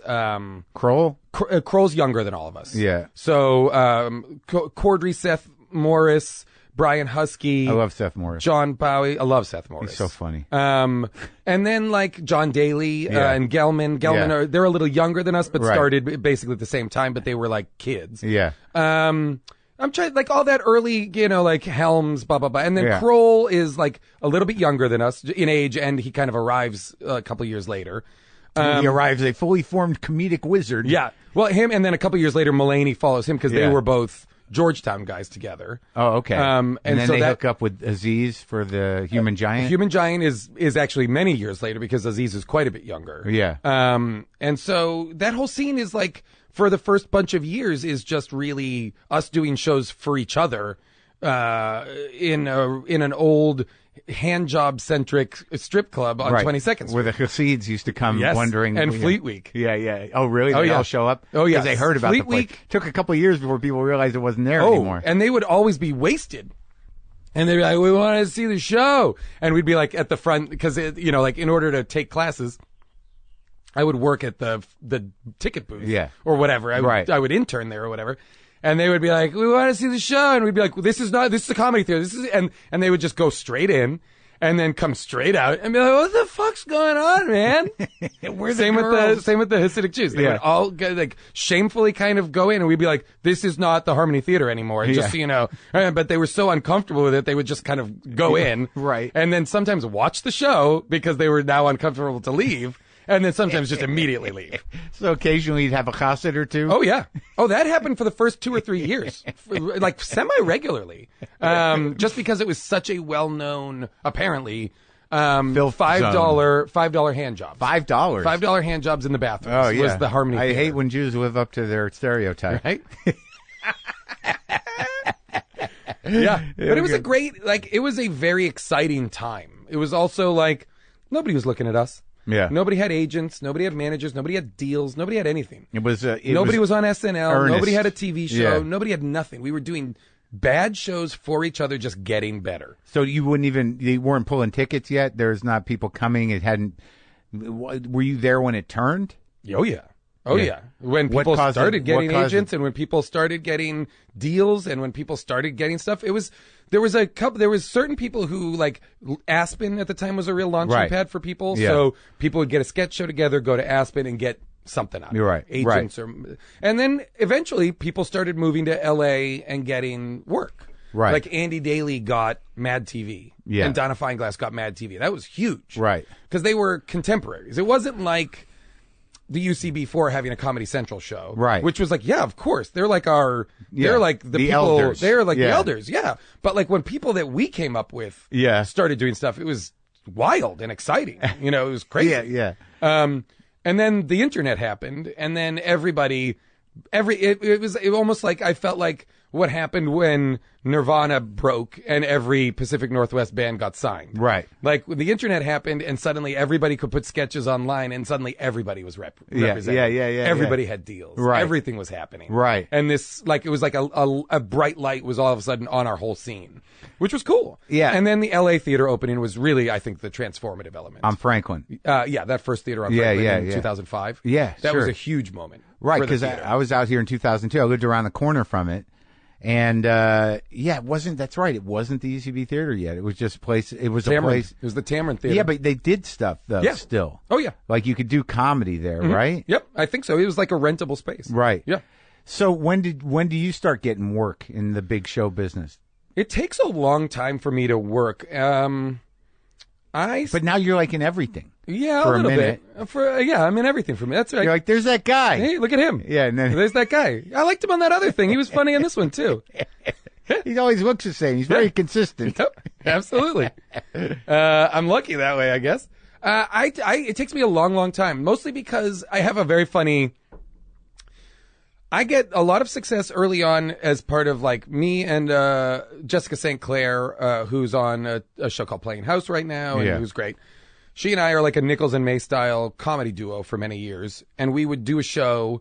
We went to Aspen, got agents and managers. What was it called? The duo? It was just Mantzoukas and St. Clair. We didn't have okay. We didn't have a name or anything like that. But so you did scripted shit? Yes, we did. Well, that was a weird thing that really came out of that whole thing is that people learned how to direct, they learned how to write, they learned how to do sketch. Yep. Because it was a full-on community. Everybody played different roles. And you had to do it for everybody else. Yeah. So, like, I would write and do my shows, but then I directed Seth Morris's one-man show. Or I would do, everybody would do a part in everything. He's so fucking funny. Dude, the funniest. Right? Yeah. I think he's so unsung. Yeah. Oh, somehow. He has, like, genuinely some of my all-time favorite characters I've ever seen. Yeah, we used to do stuff with him on the radio, and then I've had him in my show two different seasons. Yeah. He's just too He's funny. the best. He's really, and he's, like, also, like, genuinely one of the sweetest, most generous men, like, in the world. Yeah. You know, like, it's also, like, as opposed to stand-ups, which has its own social kind of understanding. Like what was very nice about coming up at UCB was like it's entirely based on support. Right. Like the entire ethos of the community that is the big difference. Supporting each other. With stand-up, we're all like socially awkward, it's pretty emotionally mercenary. broken fucking gypsies. And while we're full of broken people, right. there is definitely an element of it which is we're helping each other. Yeah. Well, like it's very support based. Anyway, but there must be somewhat competitive. of course. Yeah. Of course. But still. And anytime competition was introduced, a guy came from Chicago and started teaching at UCB. Kevin Mullaney was his name. And he started a show called Cage Match, which still exists, where different house teams would go head to head and the audience would vote on the winner. Right. Seems easy enough. I hate that shit. It fostered such aggressive competition amongst the improv nerds, right? That it almost caused schisms between really almost groups. crumbled the whole thing. It introduced such chaos, yeah, and such vendettas, and people are still now participating in grudges that exist simply because of one cage match where they felt gypped. Oh boy, it's really great, really funny. So it takes you out. So you go to Aspen with St. Clair. Yeah, go to Aspen. We get a deal at Comedy Central. Did you model it after Nichols and May? I mean, yes. Was it? You did. Very much. You so. listened to that stuff. Very much so. I was very into that stuff. Those records, I love. Compass Players. Yep. Yeah. Really great. And that was because they functioned much the same way we did, which was they generated their written material out of improv. Right. And so that's what St. Clair and I would do. We would have a regular, an improv show at the theater, just the two of us, to just improvise. Yeah. And then we would record it. Or we would improvise just in a room, in a rehearsal space, record it, and out of that pull stuff that we liked, and then use that as the raw material to write sketches out of. Uh-huh. And so that's kind of how we worked, and that's similar to Nichols and May, how they worked. And you never took any acting lessons? I did take classes, at a certain point, I took classes at, the Atlantic Theater Company in New York. Yeah, that's so. Extension classes. It's antithetical to improv, the Atlantic Theater, in a way, no? It isn't. What I liked, the reason I did it there is because it worked with improv in as much as they weren't focused on any kind of sense memory or any sure. None it's of in that. the script. It really is. These are the words. Say them. Yeah. It is just present tense, living presently. Yeah. Which is improv. Yeah. It's just improv with scripted words. Yeah. Live presently, present tense, presently, but and make also it up. Listen. Yeah. Which is the central ethos of improv, which is listen. Yeah. And that's something that is very hard to do when you are panicking because you don't know what you're going to say. Yeah. But listening is such a paramount thing. When you're you watch, did you ever watch Wolf Hall? The Mark Rylance show on PBS? Anyway, this show, it's a fine show, but Mark Rylance is maybe the best actor working currently, just stone cold genius. Yeah. And in the show, he doesn't say a lot, but he's listening constantly. Yeah. And watching him listen is one of the most compelling performances I've ever seen. Really? So listening was so paramount, and we'd been taught to listen for so long that was very easy to get into at Atlantic. You know? Yeah. And it was helpful, because at a certain point I was like, ooh, I'm big. I'm too big. When I go on auditions, when I get little jobs here and there, I'm just enormous. Yeah. Because I'm used to sketch and improv broad characters. Yeah. I need to temper this with reality. Well, you did that I thought that your role in Enlightened, that was a little, I love that role. Yeah. Yeah. I like that show. Love that show. Yeah. Really amazing. But you were like a guy, like a real guy. You regular weren't guy. Regular foreign guy. Regular guy. Right. Yeah. So you had to learn that. You had to learn how to bring it down. Very much. And not be always injecting bits or big funny lightness or really just sitting in things. Sitting with the feelings. Yeah. Really just existing in moments. Yeah. No matter what they are. Right. And not worrying about filling silences or spaces or stuff like that was very kind of important for me to learn because I was otherwise predisposed to just fill all the space with clever dialogue. It seems that the one thing that happens with the improv community is that you all do each other's stuff, so you've been on a million things. Correct. For a second or two. Yeah. And 100%. then you did but I know that Enlightened was a regular role, right? The League was a regular role. Sure. You did a lot and you were able to write on that. Yep. And that was a good group of guys. Great group. Completely improvised show. So it was could not be a better show for me and my group of my peer group who were all on it because it was just our skill set on TV. Yeah. So it was so fun. Right. That job was beyond fun. And they gave you got a writing credit just because you were improvising? Did everyone get a writing credit? No. I got writing credit only on a couple of episodes that I actually wrote the outline for. Right. So I play a side character on that show, and then in Success, we introduced my friend played by Seth Rogen, who's an even more side character. Yeah. And then eventually I was like, we would like to do episodes that are just about us.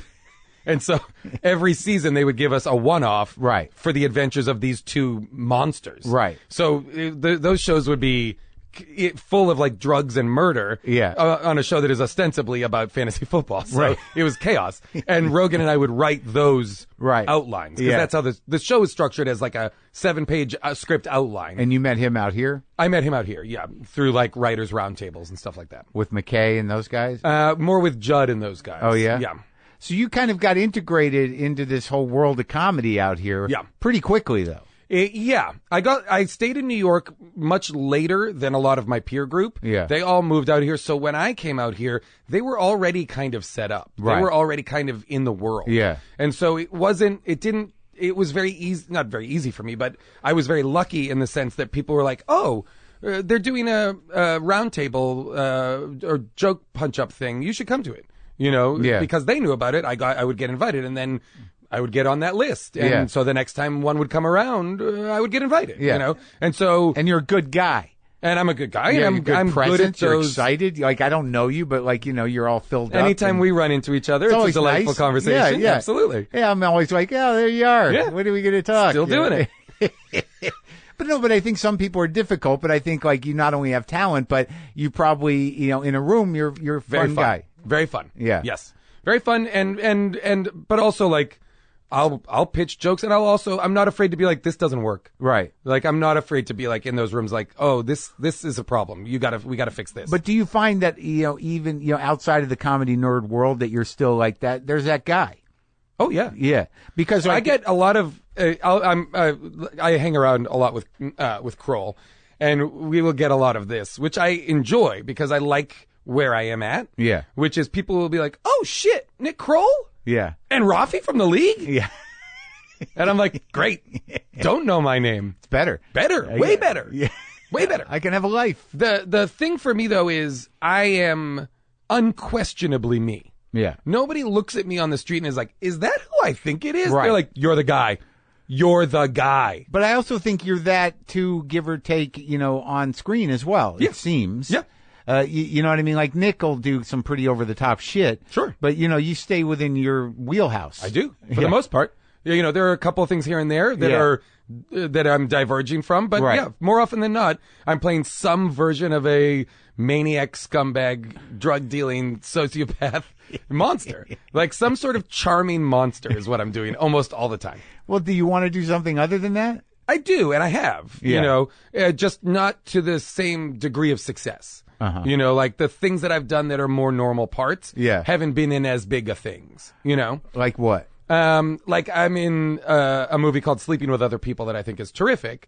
And it's like a romantic it's like the pitch for it's When Harry Met Sally for assholes. Yeah. And I play Sudeikis. I play like the Bruno Kirby part. Right. I'm like Sudeikis' married friend. Right. And I've got a wife who's Andrea Savage, but we are super funny, bickering, but clearly in love. And Right. we're parents and we're normal people. I'm not a crazy person. I'm like, wear Is that cardigans. rewarding? It's great. Yeah. Really fun. Now, is this one the house, the one that I watched most of? Nice. Yes, this morning. Terrific. I did, Yeah, great. It is in the world of those kind of comedies, But is that Oh, yeah. it feels like the biggest part you've had in a movie. Oh, by far. I By mean, it's far. like you're most of the movie. Yeah, yeah. No, the movie really is.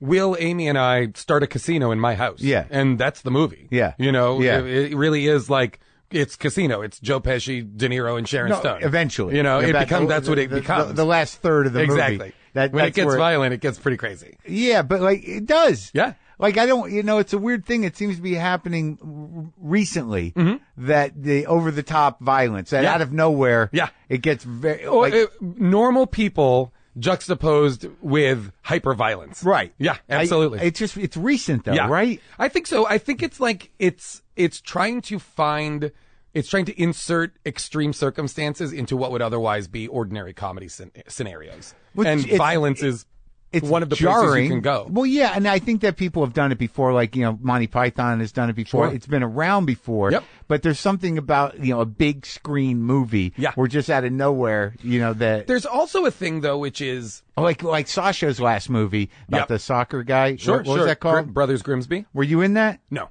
I was in The Dictator. I was in the one prior. That was like your big break in a way. It very much was, yeah. But the Grimsby movie, like, which I saw at a screening at some small facility, like I was like, whoa, this is over the top. Like some of the violence and some of the sexuality stuff. What used to be a very well balanced, like within the first 7 minutes of Beverly Hills Cop, there's a brutal murder.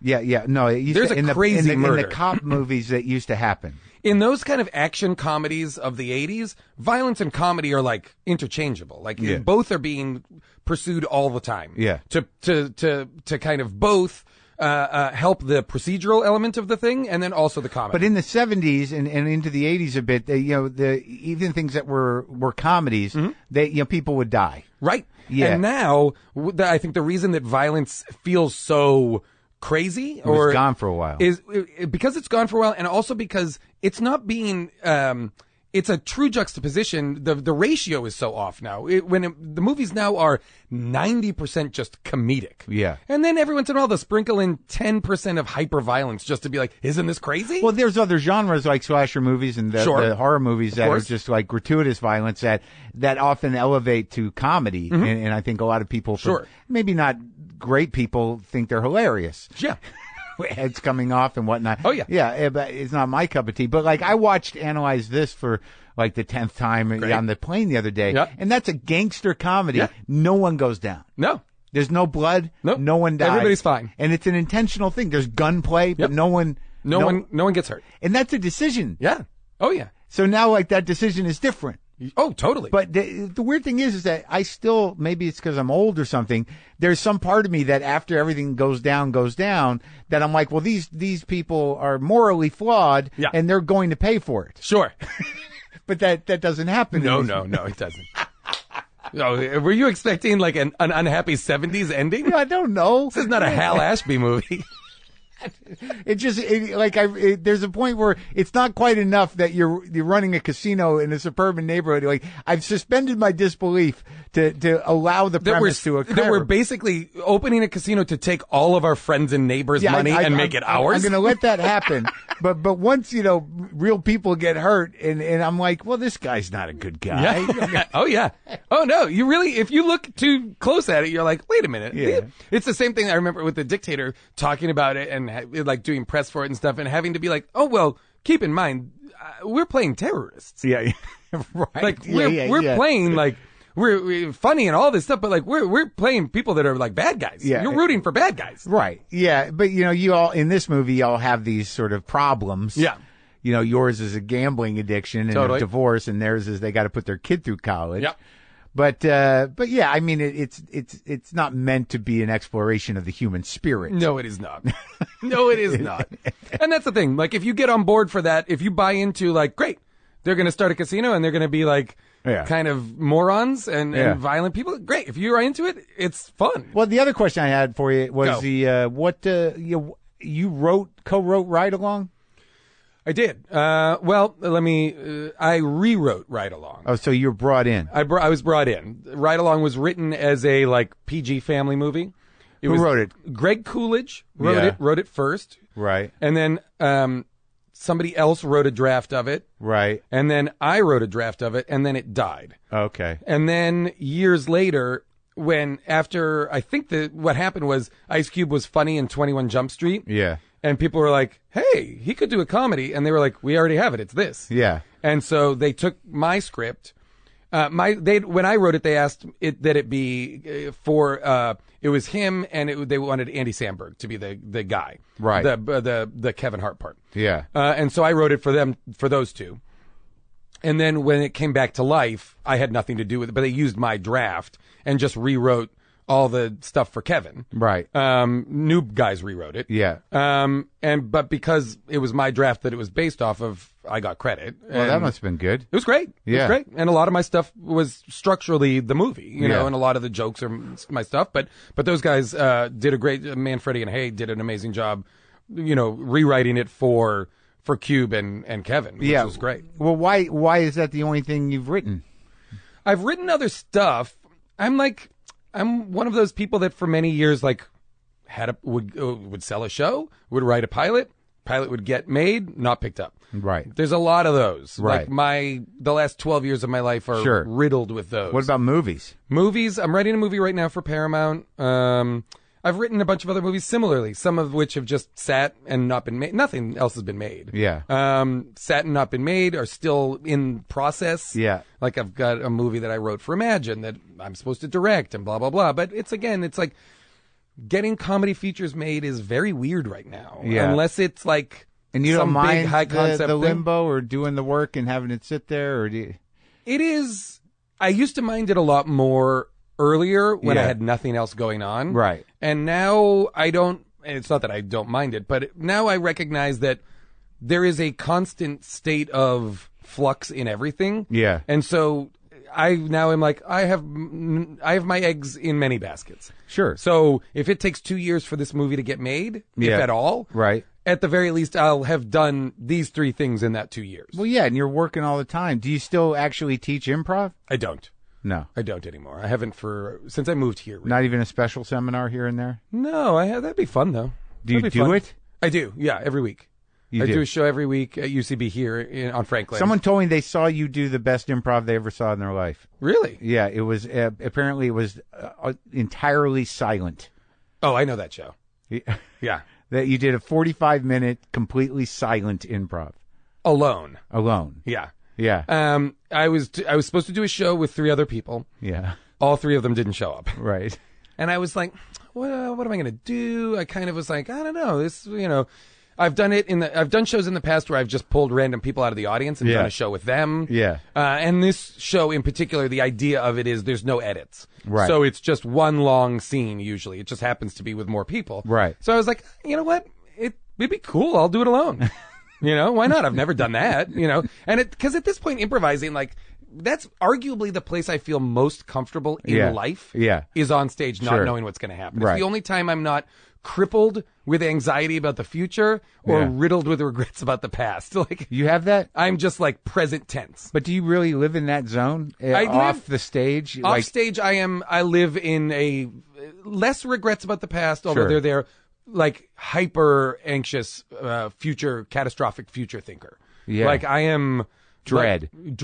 Yeah, I have fear that. And dread. About all things? Like coming over here?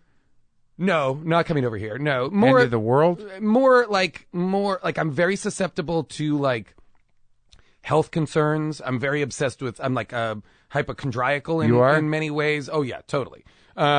Like when you went to the bathroom, I secretly took Clorox wipes out of my bag and washed my hands. Oh yeah, like just cause. Yeah, it had been a while. My bathroom is a little dirty. No, just cause I'm like, really, like I'm just like constantly cycling. My mind is constantly cycling. Yeah, but what do you do to stop it?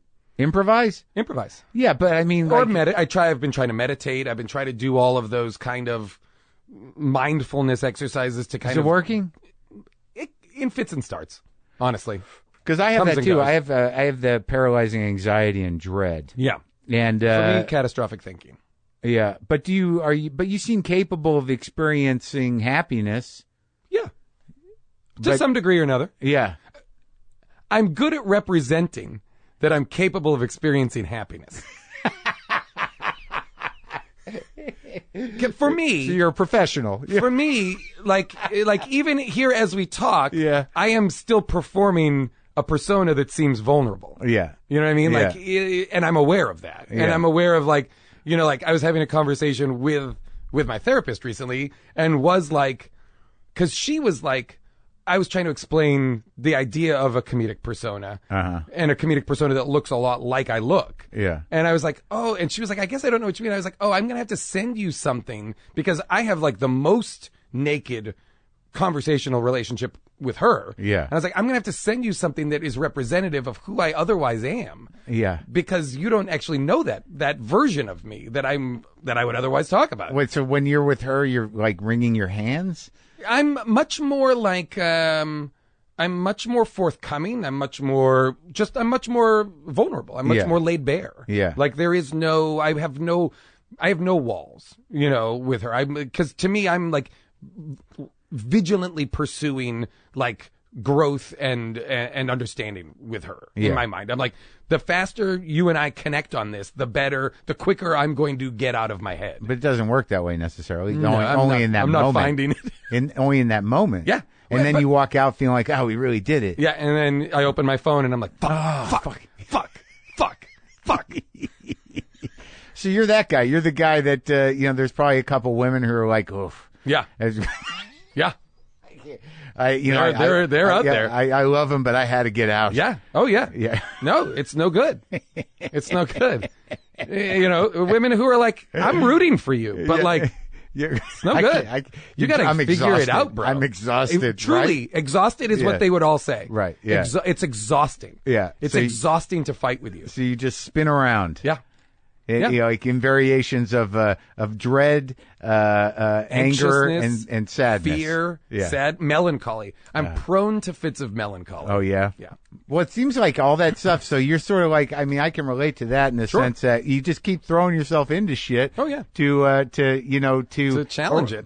Well, yeah, to challenge it and to defy it. Yeah. And like that's the thing about dread. But even as you said earlier, that that you did all these things. You took all these chances, and certain things aren't frightening, but there's still this core thing.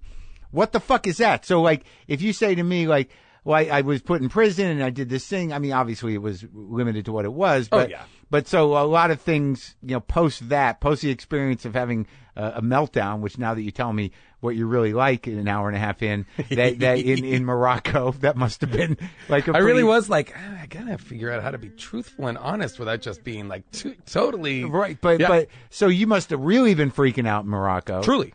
Like, and I was like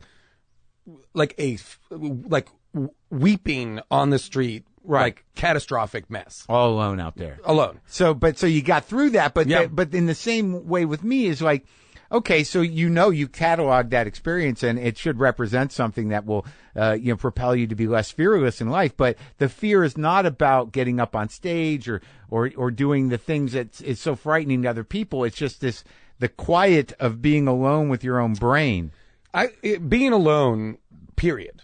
I feel like the thing that is like my nightmares, like the nightmares that I wake up like that I can't shake, are nightmares of loneliness. Yeah, are truly just I am alone. I am alone in a place that I don't know. I'm alone in the world. I'm a pariah. Those are the things, inescapable loneliness. Or invisible. Yeah. That's what I get. Oh, interesting. It's sort of like if I'm alone too long, it's sort of like I regress to this point where I'm just sort of like, no one knows me. Do I exist? Yeah. Not quite like that, but just sort of like, you start to forget that you experience yourself in relation to, right? Other people, an audience or whatever. Well, it's a very narcissistic thing of like, for me, I'll be like, if I don't hear from a friend for a little while, I'll text them and be like, are you mad at me? Oh, yeah. And I just don't know it. Oh, yeah. Well, that's better. I go right to fuck you sometimes. It's been a week. That. You go fuck yourself. Yeah. But then you've constructed an entire thing. That doesn't exist at all. They're like, I'm sorry, my dog was sick. I'm exactly. Like, oh, okay. Yeah, I'm going through some stuff. You could just reach out and ask me how I'm doing. Right. It is a selfish thing. Yeah. I don't do fuck you too often. Yeah. I'm filtering it through me. Right. So, I haven't heard from my friend in a while. I must have done something. It must be me, rather than like maybe they've got something going on. And then you reach out and immediately make it about you. Yeah, I don't know what I did, but I hope we're okay. Hey, I hope we're cool. I don't know. Maybe last time did I say something? Right, and they're always like, no, my dad is sick. I'm going through something, and I'm like, oh fuck, I'm the asshole. I'm an idiot. That's like, right. You're supposed to talk to me more. Right. Yeah. How are we gonna get better? Yeah. We're doing it, right? We're just middle-aged men figuring it out. I guess. Like having... Do you have a wife or children? I do not. I have neither. Yeah, so I don't either. Yep, so are we figuring it out? You have sounds like, just as a fan of the show, it sounds like a very successful relationship right now. Yeah, we're doing good. Great. But, I don't think I'm going to have kids. Yep. I think that's done. And, I have... You think that's done because you've decided you don't want kids? Well, you certainly could still have kids. Steve Martin had a kid when he was 72 years old. Who did? Steve Martin. Yeah, I know. I mean, a million people had kids when they were older. But I'm not. I don't. What do I want to be that guy? Yeah. I mean, it's like I'm going to be old. I'm almost tired already. Does she? Well, not really. She doesn't. But I don't have the answers to those things that, sustain relationships in a healthy way, that, that where the compromises are okay. And that, because I get to that anxiety place, or I get to that. It's not even like it could be better or it could be worse. It's just sort of like, is this it? Yeah. Is this it? Yeah. Or is this it? Or am I doing it right? Yeah, yeah. Am I doing this right? I know I'm doing it wrong. Yeah. And then that knowledge is like insidious. When you start understanding that you're doing it wrong and that the system you've created is itself flawed in a way that can only destroy the thing that you are trying to make. And then when you have this conversation with them. Yeah. That's right. Yeah. And then they're like, why are you so intellectual about it? Yeah. And I'm like, well, I'm trying to figure this out like it's a problem that we're gonna figure out, rather than just being with you and finding a way to do it together. Can't improvise in life, huh? Truly. And I talk about this constantly. Oh, really? I am the best at a thing performatively that I am incapable of living in my life. I am an amazing improviser. Yeah. I mean, that's a very arrogant thing to say, but I am a very good improviser. You've been doing it long enough to say that. I've been doing it very long. I'm very good at it. Right. And it is living in the listening, living in the moment, and accepting only the enough responsibility for that which you can provide in that scene on stage or whatever. Right. Which is, by the way, a great model for living your life. Sure. I'm only responsible for that which I can provide to this person or this event or this in my life. Yeah. Incapable of doing that. In life, I'm like, I must be responsible for you and your happiness. Yeah. I'm in my mind during this being like, is this a good episode? Yeah. I don't know. Is Mark gonna be happy about this, or is he gonna? What's the intro gonna be like? Is he gonna be like, I sat with Jason Mantzoukas, good guy, good guy, good guy. But you know what? We didn't really get into it at the very end. Tricky. He's a tricky guy. Didn't get interesting till the end. We talked about music. We talked about this, that, and the other. I don't know. He's okay. No, that's what I would say to my producer right after the show. Yeah. I wouldn't intro you like that. But no, I have the same issue. Like, having these conversations in here. Yeah. I don't have a fucking social life. Yeah. I mean, my chick's, she's painting over there. We go out to eat and it's okay. Well, I never see you around except at music shows, which I like. Yeah, I go to some music shows when I get tickets or I'm invited, but I don't make way to do it. But I get to the point where people don't ask me to go to things really. And I guess there are premieres and things I should go to, but Why? I don't know. But I used to go out more to the clubs and stuff. And then lately I've just been like, I think I'm through the woods with that shit. None of it's. I mean, you should go to what you want to go to. I just don't always know what that is, and the dread will paralyze me. Because, for me, I'm like, if I want to see a movie early, I'll go to the premiere if I can. Yeah, just to be like, because I want to see that movie. Well, I just saw yours on a screener. Yeah, great. By the way, great. Yeah. Thank you for watching it. Yeah. In and of itself. Yeah. A feat. To get people to watch stuff. But there's also just too much. There's too much, but also that's the big problem. Don't you ever ask And LA is a home-based life. No, I know that. Yeah, I was just in New York, but I get exhausted there too, and I travel around the same 4 blocks. Yeah. In same New York, restaurants, the same all fucking of it. restaurant. Yep. And I'm beating myself up now because now do you go up when you're out there? I do sometimes, but I didn't this last time because I've been on the road for months and I just shot a special. And there's some part of me that I want to try to feel like I don't have to do it. Sure. And I don't know, I don't know. And it can be all of it. You don't have to participate in all of it. Right. In terms of what you're saying about going to premieres or going to the parties or I don't blah, go. blah, blah. Who cares? No one asks me to go. No one invites me to fucking dinner. Nobody asks anybody to go. Everybody's just like, I got to go to things. I want to go to there. I always feel like there's a list. Oh, my God. This is so funny. I love it that we are still what not believing that people want us around.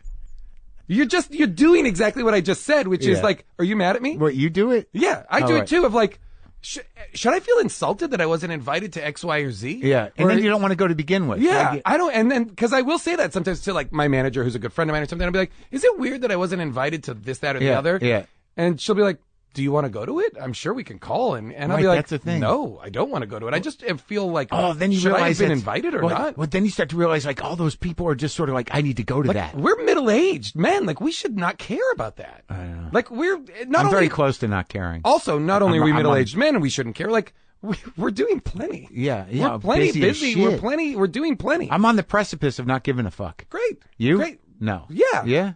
Certainly about the, social kind of nonsense like that. Do you know what you like to do, like, outside of work? Yeah. I'm like a real creature of habit in that sense. Like, I want to do, but it's very, like, especially if it's like I'm going to New York. I want to go to the record stores that I want to go to. Like, I have like errands to run almost. I do that too. And I just want to walk restaurants, around. Yeah, I do that. Yeah, I've got all those things, stores that I want to buy. But clothes it's comforting, in. right? But then, super. It's like it's all soothing, right? But then out of the box, I'm sort of like, I want to go Lincoln Center. I did one experience there years ago where I just stepped in and just saw a symphony. I didn't know nothing about it. Same happened to me with, and you had her on your show.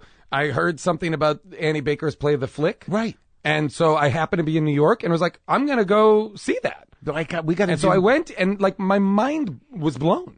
I became obsessed with her. Right. That's the thing we got to keep doing, is blowing our minds, I guess. Well, that is what's hard about, I think, about Los Angeles versus New York, is New York makes it very easy for you to like just do a thing, like truly like improvise your day and night. Like, that's why I love New York, because it's you don't go to like 3 or 4 places and you get there and you're like, why is that person still hanging around? Is there someone to tell that person to go home? Get that guy out of here. Really? Okay. Is this what we're doing? Yeah.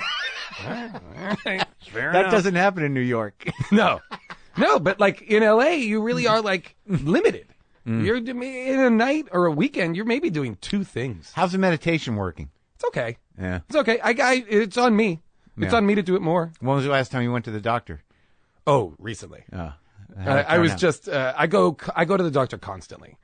Oftentimes so that he can be like, you're fine, it's nothing. Isn't that weird? Now, like, I know where that comes from with me. I don't. Did your parents not make you feel better? Here's what it is for me, and I think this is what in this respect, this is what it is for me is. And forgive me, for talking about this food allergy again, but I think because I was raised so acutely aware of my own mortality, because it was so present, I never felt invincible. I never was a child. If you ate an egg, you'd die? If I ate anything that has egg in it, if I eat pasta, if I eat bread, if I eat anything for breakfast, if I eat anything that has egg as an ingredient, I'll die. I have the same allergy to eggs that people have to like almonds, bee stings, or nuts, or whatever. Really? Like your throat will close? Yeah. I get like EpiPen in my bag, like anaphylaxis, the whole thing. And as a result, like parents very afraid for me, and very afraid to like let go of me. Made me very not trusting of people, very like fear-based kind of like, if you leave this house, don't eat anything anybody gives you. Right. Don't believe anybody that tells you it doesn't have egg in it. Like very like rigid. My pediatrician, the pediatrician was like, it was all fear-based. Yeah. You will die. I remember him very vividly being like, I had a boy who had your same allergy, and he wanted to have a piece of pizza, and he ate it, and he died. Oh my God. And I remember so vividly being the piece of pizza, because I was like, I like pizza. Yeah. I want to eat pizza. How'd you know you liked it? Because there was a place in my town that didn't have egg in the pizza. Anyway, but I think for me, like that idea of the incredible, how vulnerable I was made me feel like doctors know all the answers, and I'm just fundamentally weak and fragile. Right. And as a result, if this is possible, maybe everything's possible. Right. So I will like read an article or hear an NPR story about like a meningitis outbreak. Yeah. And I'll text my doctor and be like, do I need to be worried about this? Do you manifest symptoms? Constantly. Yeah. Oh, yeah. And I'll tie things together. Yeah. Once I notice one thing, I'll systematically go like top to bottom and be like, what else is up? Yeah. What else is up? It's all connected. Yeah. And then you can go connect the dots on the Google. Yep. Or the biggest mistake was my doctor let me have his cell phone number so I can text him. Oh. My doctor, who upon first meeting him, as I was going through all the medical issues that I've had through my life, looked up in the middle of it and goes, wow, you really got a bum unit. Yeah. He goes, and then he was the same doctor as a friend of mine who was like, and my friend at one point goes, I don't think he should have said this to me, but I was like, hey, you're also seeing Jason Mantzoukas. And the doctor goes, oh, yeah, that guy's got so many problems. He should be dead by now. I'm shocked he's still alive. And Rob was like, I don't think he should be saying that to other people. But it's mental issues, right? Physical, like real physical stuff. You do? Yeah. I mean, like various, but like, just stuff. Yeah. All right. Well, so you're in a constant state of panic. Yeah. Yeah. I'm on the verge of a constant state of panic. Yeah. You know, I'm in like a medium state of panic. It's always right there. It's like a full glass, and like everything is just hovering to like pour more into it. But all it takes is a pimple or something on your skin. Oh my God.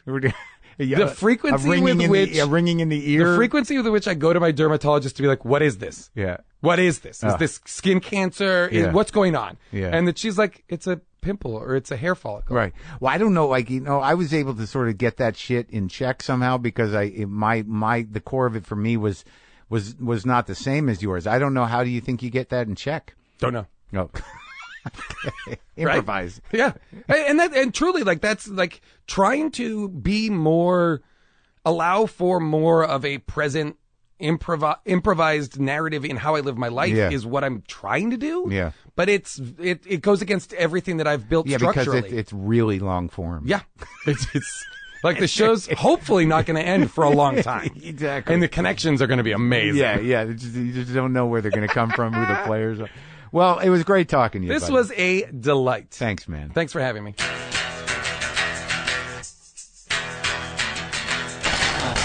So that was lovely. I really like that guy. I don't feel like playing guitar today because I'm hot, I'm sweaty. I've done 2 interviews, and I've done this today. I'm a little shattered. All right? Boomer lives!